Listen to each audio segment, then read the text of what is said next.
pag sa damit ni Jinggoy, Senator Jinggoy, I mean, yung ano ni Senator Jinggoy is that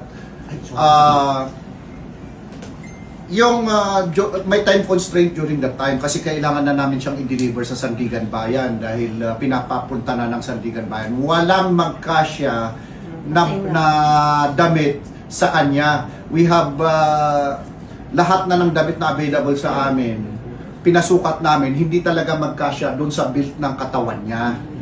Kaya yung during the urgency, hindi naman na kami makakuha pa ng ibang sizes during that time. Kailangan nang i-deliver namin sa Sandigan Bayan.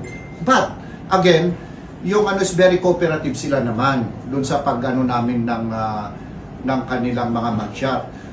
It goes to show na lahat ng proseso na dapat gawin ng mga nahuhuli ay ginawa ng CIDG. Okay? Nataon lang po na wala talagang magkasya. Nakita nyo naman kung paano yung build ng katawan ni Senator Jinggoy.